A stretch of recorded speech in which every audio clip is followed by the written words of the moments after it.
30 seconds.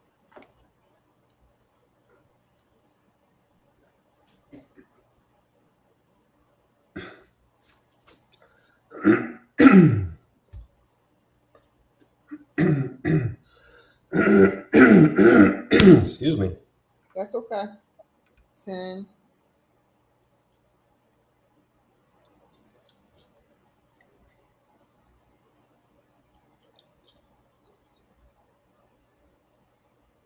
Welcome to the Kimberly Cloud Show. I'm your host, Kimberly Cloud. I have a very, very interesting and special guest for the show today. Can you go ahead and announce to the world who you are and where you're calling from?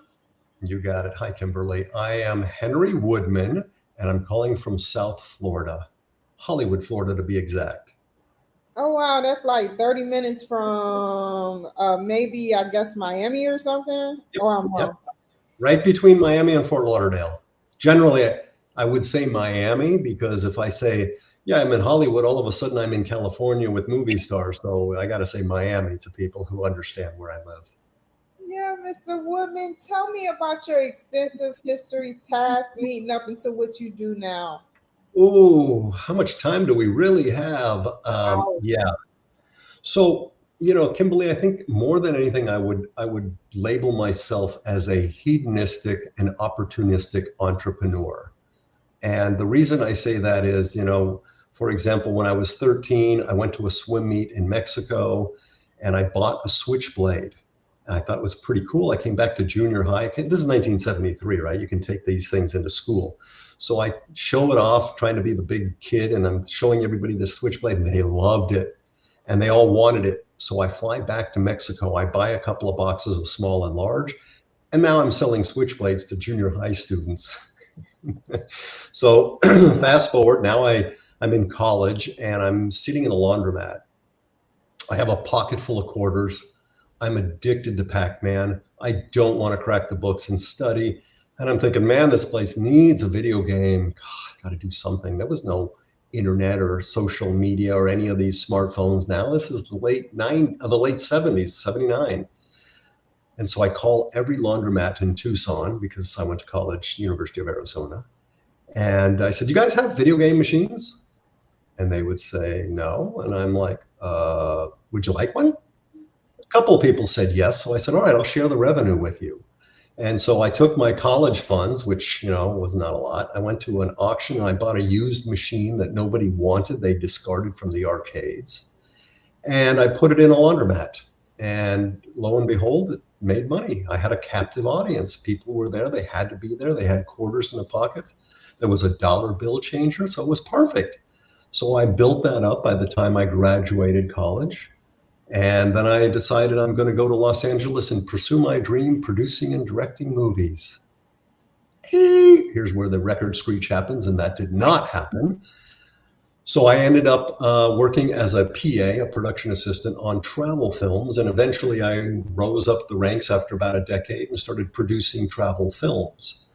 And so if you want, I'm just going to keep going until you interrupt me. I will when the time is right. But I have a question. I do have a question. What video games that did they not want? Was it Pac-Man or No. Pac-Man was the big thing. So the ones, like if you went back in the 70s and early 80s, you went into like a mall or an arcade place, they had lines of video games. And some of them were really popular and others not so much. So the ones that weren't making money, they'd send it back and auction them out. And if memory serves me, the first machine I ever bought was called Frisky Tom. And I'm sure you've never heard of it. But Frisky Tom was the first machine. And most of the machines in the laundromats were pretty horrible, right? It wasn't Pac-Man or Miss Pac-Man or Missile. I think I did eventually get a Missile Command and a Frogger. But they weren't that great simply because I wanted cheap, right? I couldn't afford them. And then I would move them every couple of weeks. I would move them around to the different laundromats. So the people at the laundromat would go, finally, they figured out that was a piece of junk. And now they're giving me a real machine, right? And so I figured out that at least get them entertained and they'd put the money in regardless. what was the statistics behind the older machines that nobody wanted? Like, did people actually use it, or did they just say, you know what, this is a great idea, let's just get Miss Pac-Man or Pac-Man and put it in the laundry, like you said. Well, we never got the big names in the laundromat simply because those were bought and they were expensive. They were bought by the arcade places, and machines that did not do well in the arcades were taking up real estate, if you will. They decided, let's get rid of that and we'll sell it at auction because nobody's playing it. And that's where I came in. Now, laundromats weren't the place you would go to play video games, but it would be the place you go to wash your clothes and dry your clothes, and you've got quarters. And I waste my time and I put quarters in the machine, you know? Okay, and you can continue with your narrative of your life. Oh, geez, thanks. So now I'm doing travel films, right? And it turns out that Chile, I had done a travel film for Eastern Airlines for Chile, right? And it turns out that Chile had gone from a dictatorship with Pinochet to a democracy. And as a result, they added new television stations and a new television network. And I thought, wow, okay, so they probably need content, right? I'm this 2-bit travel, producer. Let me go and pitch the show. So I called the guy that I used to help me with the production support in Chile. He set up a meeting at the new network. I fly down there, I package a show together. I call it Machos, which was a dating show for the youth, a game show, and they loved it. 2 months later, we built the set, we were on the air, we did really well. So I'm producing game shows in Chile, and I'm kind of thinking, yeah, I could live the rest of my life here. And then I realized, I kind of want to go back to the US. I was getting homesick, and I was thinking, you could live a better life in the US as a middle-class American than you could doing well in other places, because you're always in fear of your safety and you're always concerned with infrastructure issues, right? Yeah. Make a lot of money in Latin America or most places. You kind of need protection from people kidnapping or extorting, or, you got barbed wire around your house or guards if you make more money. So I thought that's not the direction I want to go. So I moved back, and before I do, I fall in love with digital editing. To me, in the film industry, this was amazing that you could cut and paste like a Word document, video images. What year was this? This was 1992 or 93. Cool. Yeah. Yeah. And then I see somebody puts a CD-ROM in a computer, and I can see a 360-degree tour all around a room and a destination. I'm like, I was blown out. It was the coolest thing ever, right? This so I'm was thinking, 93? Yeah. Wow. So I'm thinking, you know what? I want to get back into traveling. So I'm going to start a company doing virtual tours. I called it World Travelvision, right? I bought the world's second one-shot camera. Now, it wasn't even a digital camera. It was a film camera that shot a mirror that got the reflection of a parabolic mirror on top. Yeah. Of course, now I've got a company and I'm traveling around and I'm doing these 360-degree tours, and I'm giving these CD-ROMs to my clients that take them to trade shows, right, to promote the destination of the hotel. And then they say, this is probably mid to late 90s, they say, so how do we get these virtual tours on this new World Wide Web thingy? I'm like, I don't know, send them a CD-ROM. And they're like, yeah, they don't know what to do with it. There were no standards. I'm like, all right, let me see what I can do to help. So I start looking in how we can distribute that content to the new travel websites. And then I realize, okay, the value is not so much in the production, because any kid with a camera and a computer is a competitor. Distributing this content would give me a little bit more of a moat, right? So I start distributing these virtual tours to the travel sites. Eventually, I find that another bigger problem is not the nice to have. It's nice to have a virtual tour, but the need to have. You need to have pictures.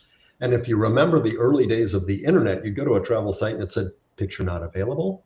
And you'd think, I'm not going to buy that place. I don't even see the pictures, right? Even if it downloaded slowly. So then I realized those old reservation systems could give you the rate and the availability, but they never had pictures, so they couldn't store pictures. The Expedias and Travelocities would store them in a separate database and marry them together on the website. So I thought, okay, let me help the hotels with the need to have, and that's photos. So after 20 years of connecting to travel sites and working with hotel groups, I mean, now if you go onto any site on planet Earth and you see pictures of a hotel, it generally would have come from my old company. It's called IcePortal, Internet Content Exchange Portal.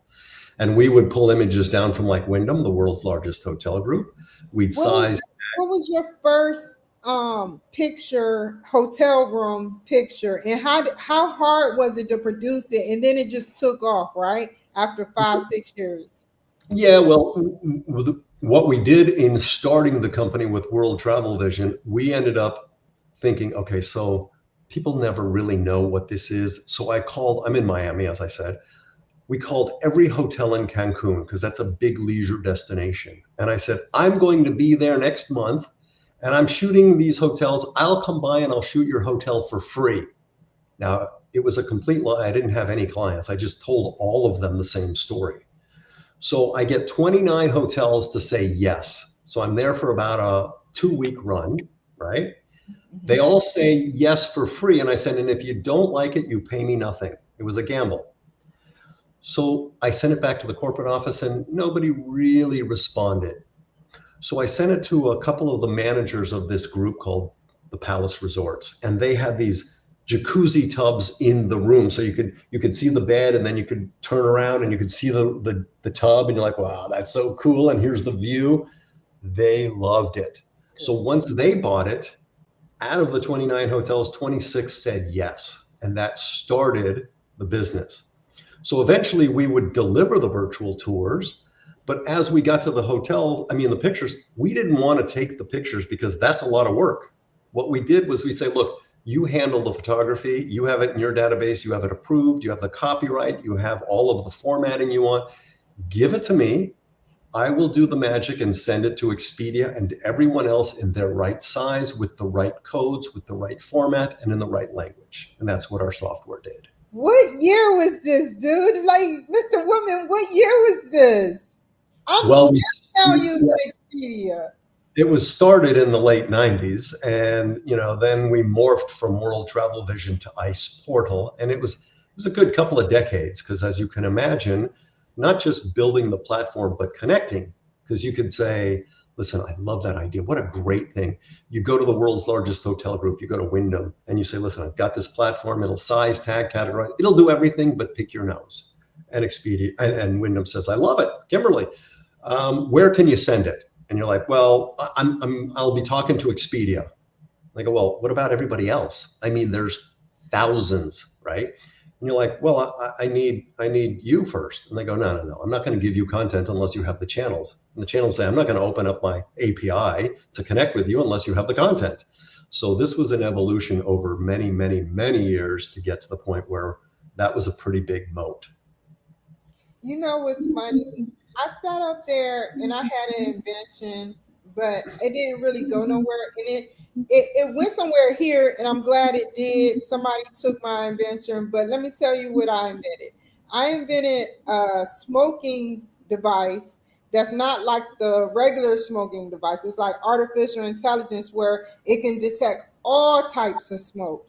Weed, cigarettes, and many other smokes, vaping, and anything that smokes, even CO2, like the poisonous gas. And one day I was sitting and I seen it on a TV. The library said that they actually got it for people going into the bathrooms. I wanted it in hotel rooms, cars, for people that smoke cigarettes and smoke in cars. I think that that's a good idea to do. So it won't be their word against the company's word. They can say, well, I didn't smoke, but that's what I wanted to do. But I'm glad that you got this off the ground, because I look at Expedia and Priceline and those companies, and I say to myself, man, those are good companies because they show the room 3D. And you be like, yeah, that's something I want. Show the carpet. Some people are skeptical. I'm skeptical about carpets. I don't like dirty carpets. So, yeah. So tell me. And it's funny, it's funny, as you grow, eventually they started getting out of the 3D because they wanted a quicker time to get to the booking. Don't waste my time looking around and wasting this. Just here's the pictures, here's the price, click on book. Now, Eventually, when you would talk to the different sites and you would find out what different travelers were actually interested in, like some travelers are more interested in the bathrooms and the cleanliness, Mhm. whereas let's say Asian travelers want to see, are there slippers, right? And I'm like, slippers, who cares? And they go, no, that's a big deal, right? So different travelers have different interests, and their travel sites will do it according to what's of interest to people, you know. But more than anything, it's like, give me a bright, clean image that looks clean or clear, you know, and that is really everything, you know, to sell. Wow. And you can continue. I mean, like for instance, before you continue, do you have like a database, or back in the day when you were doing this, did y'all have like a database to see what the people were interested in, or was it that y'all had to physically break it down into what, they were interested in? Right. So what we did, we had a huge database of millions of images, but there were very few travel sites that pulled directly from our servers. In other words, we would, keeping the Wyndham example, we would pull the images down from Wyndham's database. We would do our magic in our software, and then we would deliver the images in the right specs to Expedia. And Expedia would download it and serve it up on their platform.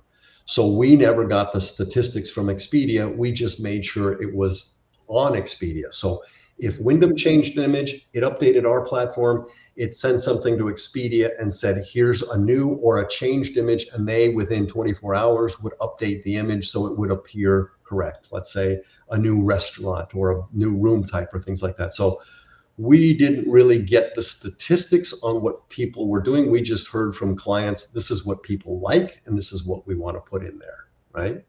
Mm-hmm. How did you sell it? Tell me about the selling, and you can move on. So, you know, when you're an entrepreneur, you generally have a vision and you have an understanding of where you're going to go. So I thought, all right, there are a lot of bumps in the road. I might add, this was not all, unicorns and fairy tales and rainbows. So I had this number on my mirror for a decade, right?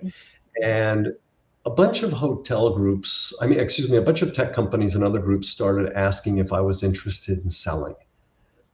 And of course I said, listen, I'm always interested, but I don't really think that I'm there yet, because I want to be at this revenue, because I need this multiplier to get to my number, right? And they'd ask me my number and I'd tell them the number and they'd walk away. And then this one company, Shiji, they say, yeah, they walked away. Then they called me a month later and they said, can we meet in Atlanta? And I'm like, sure. So they fly in the COO and the CFO, and they have all these data points and they point out all these numbers, and they said, this is what we think you're worth and this is what we're willing to pay. And I said, thank you so much, I appreciate it, but let me be honest with you, I make pretty good money, I don't have a board, I don't have any debt, I have no boss, I sleep well at night.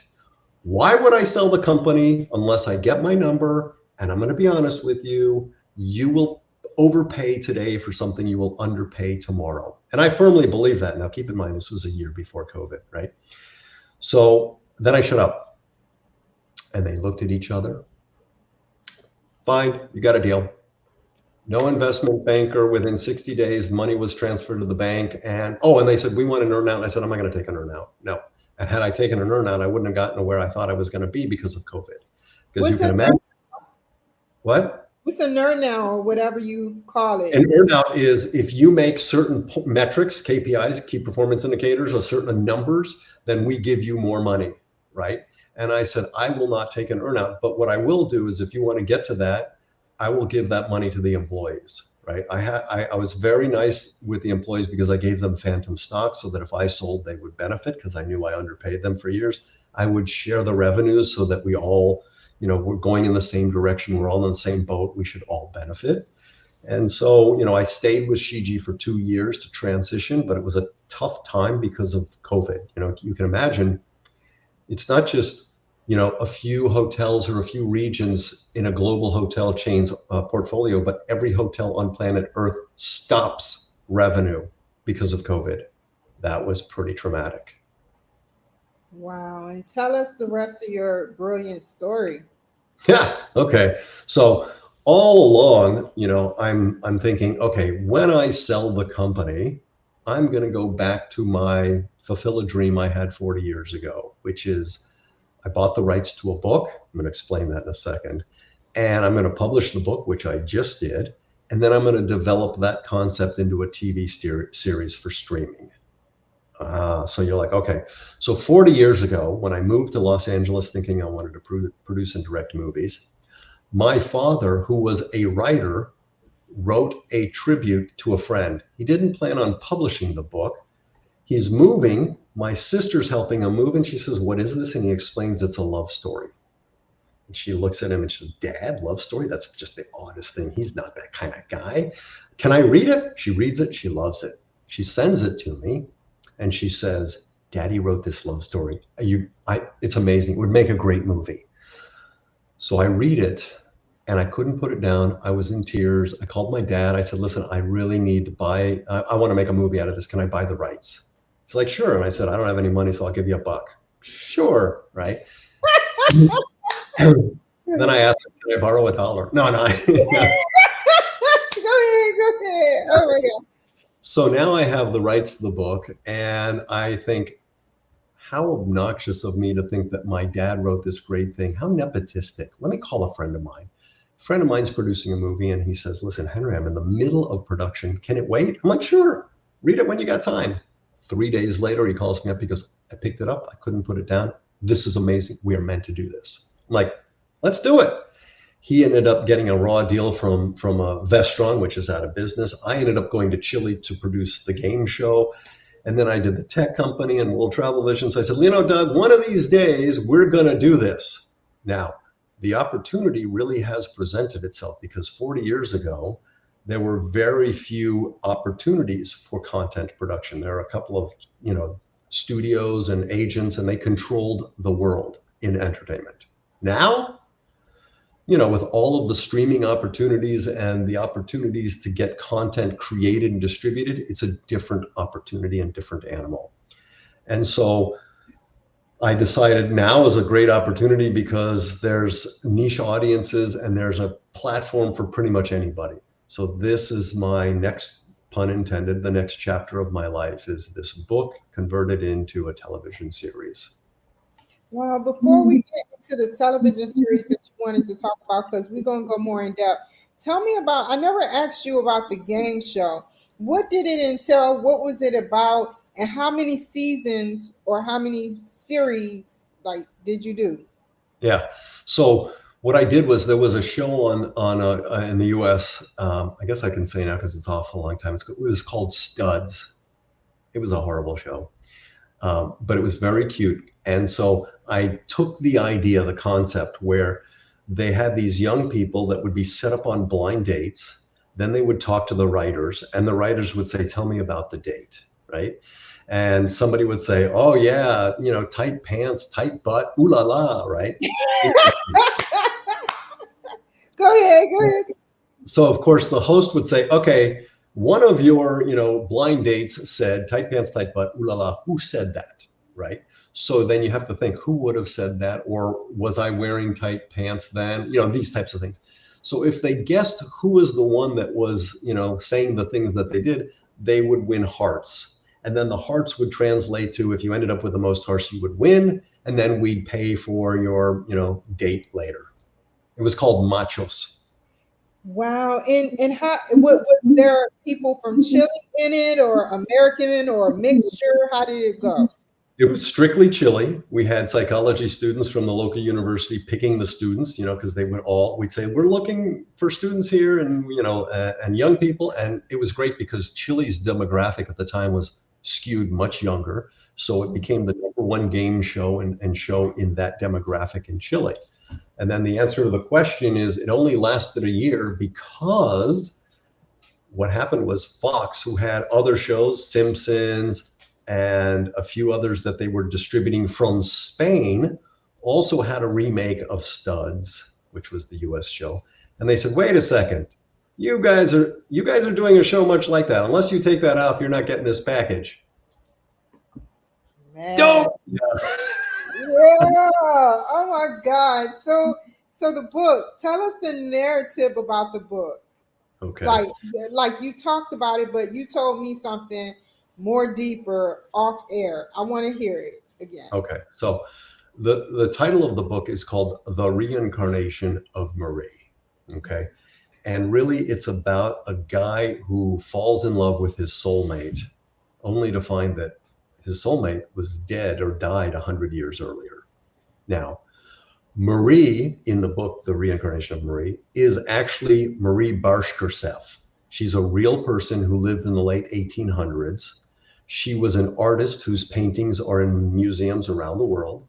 And when she was 14, she started writing a journal until she died at 24. She died of tuberculosis. And she would write very passionate things and very much opening the heart and truisms about her being a woman and feminism at the time, which was relatively unheard of. And 2 years after her death, her mother published the book and it became an international bestseller because at the time, women didn't talk about, virginity and masturbation and sexuality and things. And that was like taboo. And she did, and she wrote about it. So it was hugely popular and sensational. So 100 years later, guy picks up the book on the Seine in the river in Paris, and he reads through it. It's called I Am the Most Interesting Book of All by Marie Bashkirtseff. And he falls in love with her through her written word. But this is through time, reading it. Wow, she's fascinating. Wow, I really like her. She describes herself, she compares herself to paintings and things of that nature. And finally he realizes, this is not good. I am obsessed and I am in love with a dead woman. This realization hits him because he visits the places that she would visit and the cafes and the parks. And eventually he gets the nerve up to go to her tomb. And her tomb is in the oldest cemetery in Paris. It's by far the largest tomb there. It's a true story. And so this is where he realizes this is nuts. I can't have this love with a dead. Oh, no. So he leaves. He comes back. And this is really the beginning of the story. And he finds Marie reincarnated, or so he believes, right?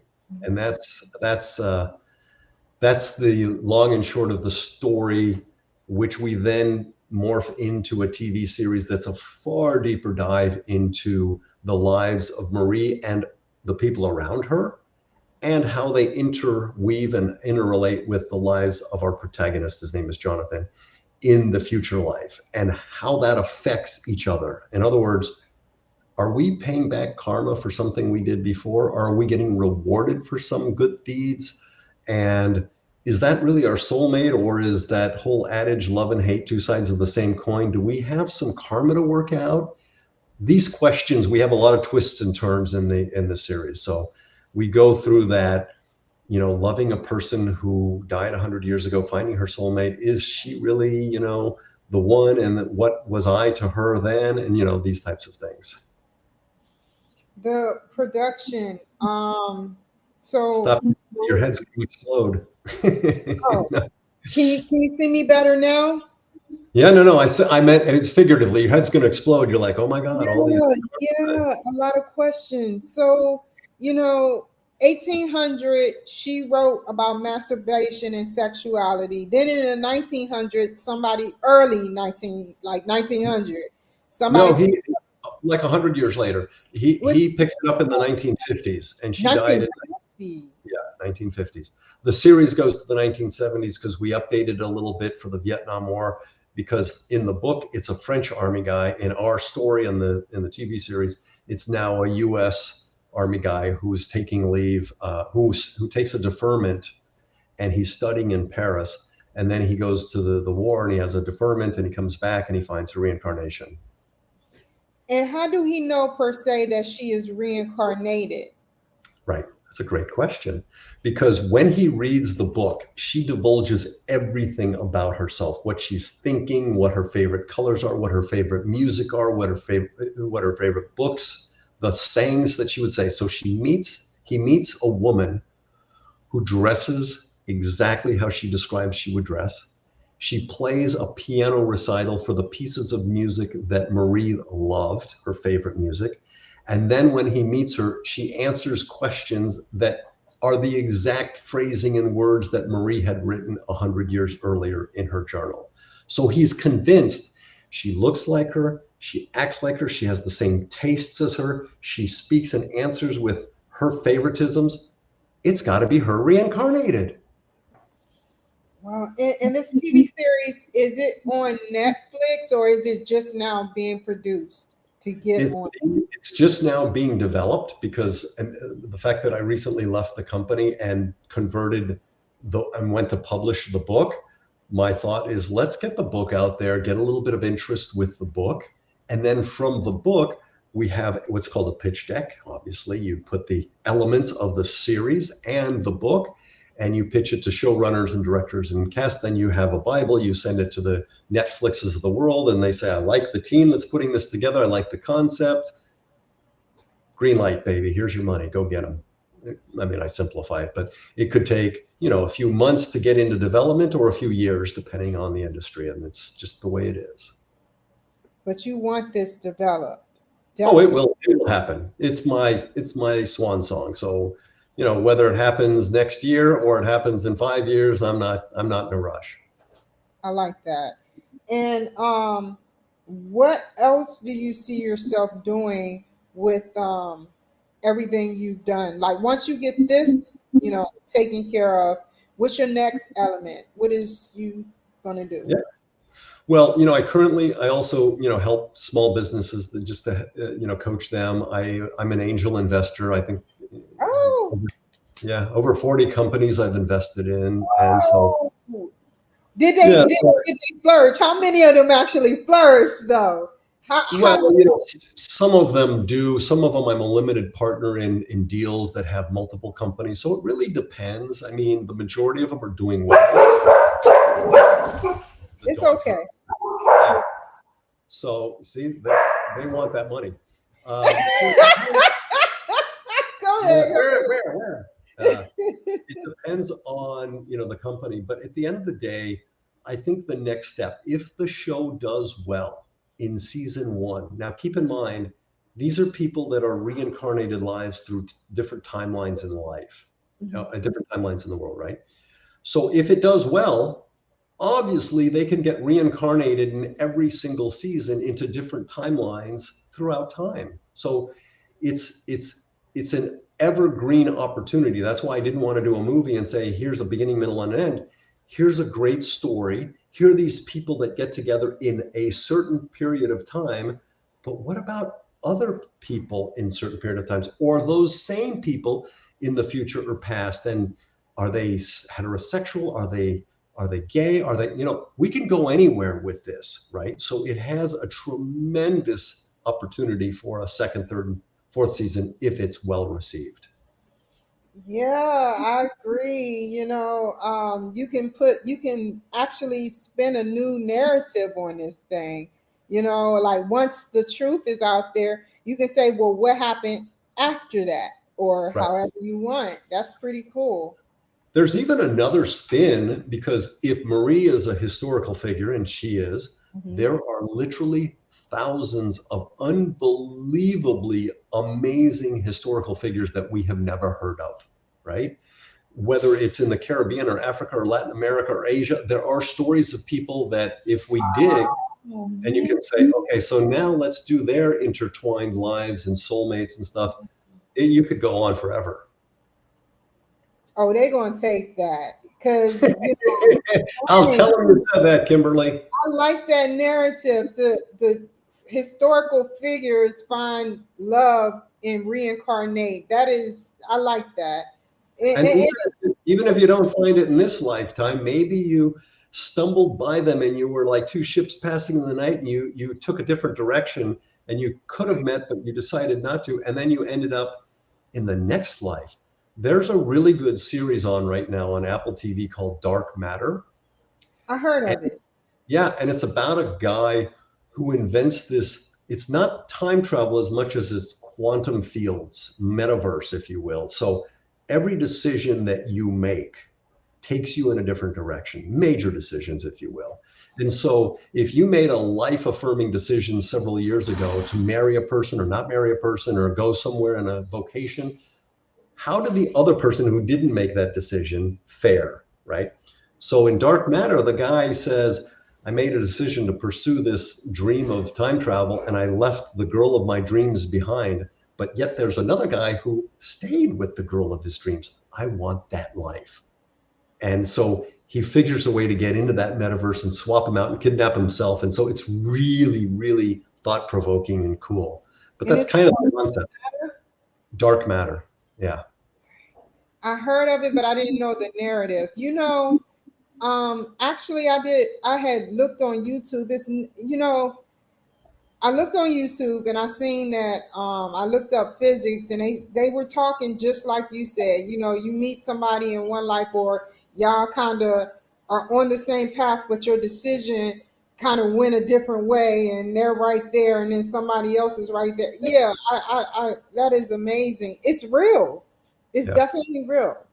There's also a really popular series that was out several years ago called Outlander. And it's about a woman who somehow touches this magical tree, this vortex, if you will, and she slips through time, right? And she finds her soulmate in another timeline. But she's going back and forth and she's having to deal with, wait, he's there and I'm here and I don't know where to, it's a different timeline. There's different things. I've got creature comforts here, but I've got my love there. So it's a very intriguing concept. Hold that thought. I wanted to say something. I went to Ketchikan, Alaska, and I came all the way from the East Coast. So what I did was I kind of joked with them. I was like, I'm a time traveler because I'm from the future, because that's the truth. We time travel when we're on airplanes. You go from Central Time to Eastern Time or Eastern Time all the way to Pacific or way across the globe another day or a couple, like 12, 14 hours in a extra day. So yeah, I love talking about time travel. It's an amazing journey, when you can travel Yep. base. But then you got the guy from Virgin that created Virgin Airlines and Virgin Mobile, and I forgot his name, but Richard Branson. yeah, Mr. Branson. He is trying to create space machine where we can go around the solar system or something of that sort, or Yeah. the moon or something. And then you got Elon Musk just trying to travel, us out to see the world, space. And I think that that's great ideas. I really do. Well, we live in this unbelievably immense world. We're like a teeny tiny little speck on a sand on a beach. I mean, we're that small. But yet, narcissistically, we feel like, oh, we're so important, right? And we really have to ask these questions like, okay, so let me be honest with myself for a second. Is this it? Or is there something bigger and beyond that I really don't know about, like this quantum field or metaverse? Or the series, the working title is called Slippin', which he's slipping through time.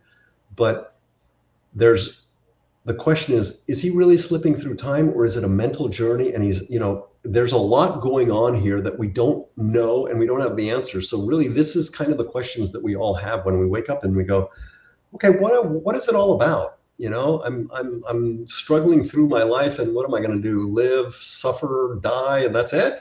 Or is there something beyond this? Am I paying back some karma, or is there another life? Do aliens? I mean, there's so many questions. We don't answer the questions, obviously. It's just one of those where you're left going, like Matrix, right? You're left going, wow, what an interesting concept. You know, Speaking of the Matrix, I don't know.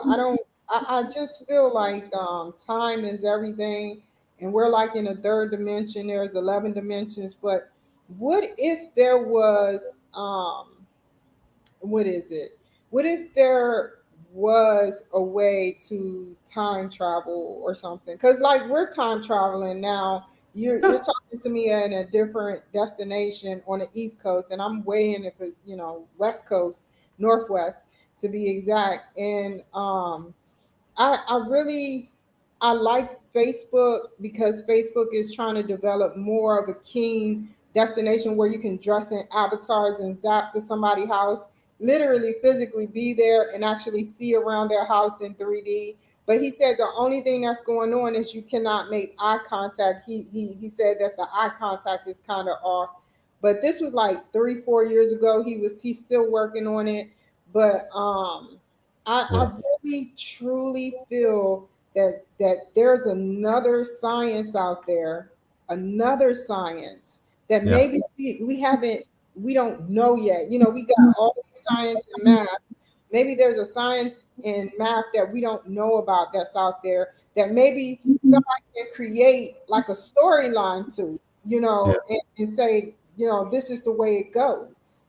So, it's funny you say that because in the series, we actually have the character, Jonathan, our protagonist, he has this OCD thing about, he taps things 4 times, he does things 4 times.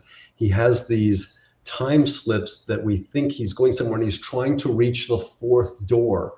And eventually we're understanding the fourth door is the fourth dimension, time and space, right?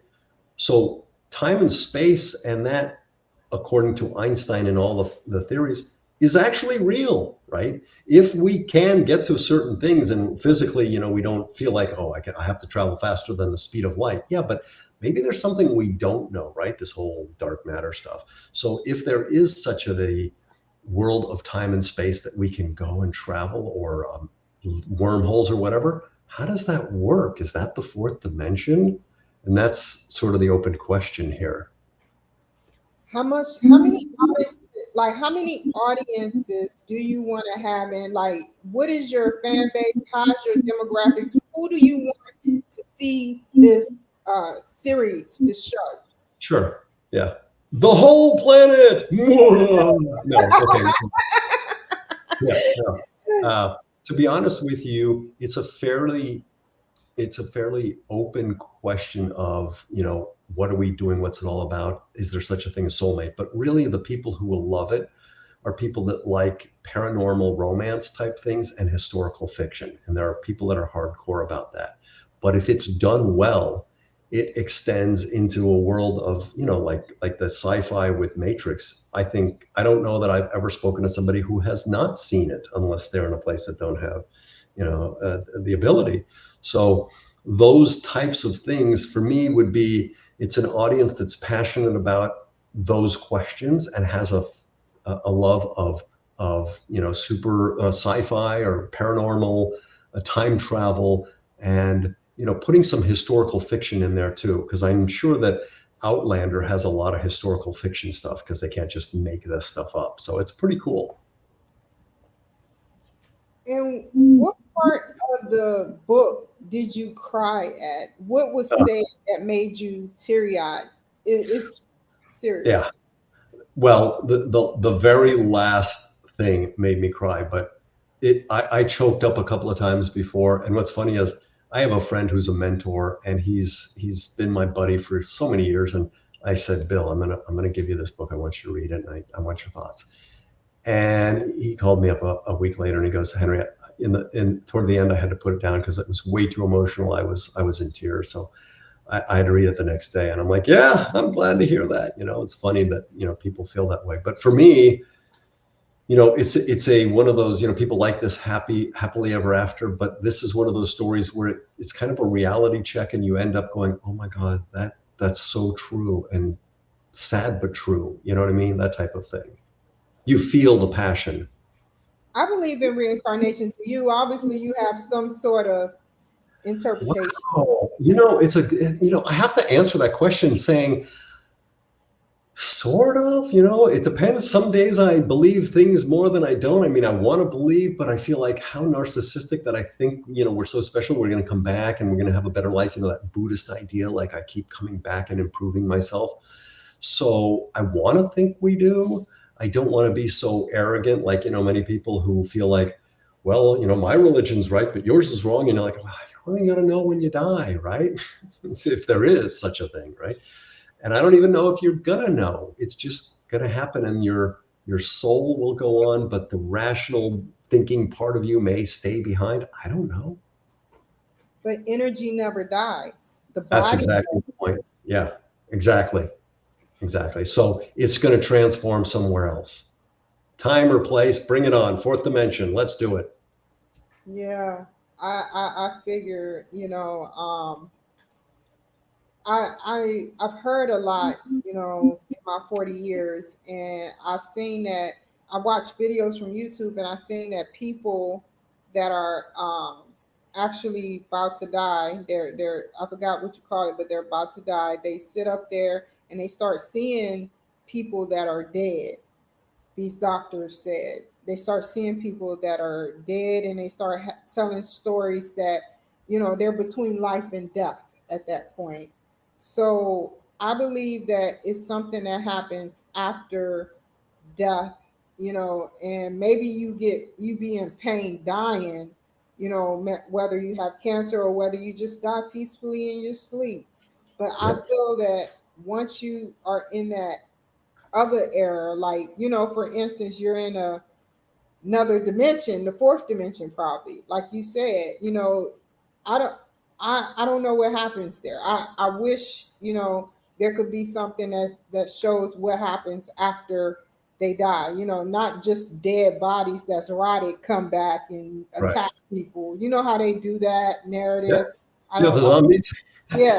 Kimberly, if you knew, you would be a rich woman. But I think many other people would say, no, she's just making that up. She's a charlatan. My religion tells you what's going to happen, or my belief, or aliens are going to go, whatever. And the truth be told, yeah, there's a lot of cool movies out there, like The Sixth Sense, right, where you spend the whole time, and then at the end you realize I see dead people, and you're like, oh, wow, or Ghost, where he's with her in spirit and stuff. There's a lot of that. I don't know why, we kind of feel like there's something going on, and maybe there's truth to it all.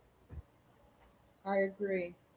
And another thing, that's pretty cool that we need to possibly invent, just to change the subject a little bit, is no way that we can see everything that's on YouTube.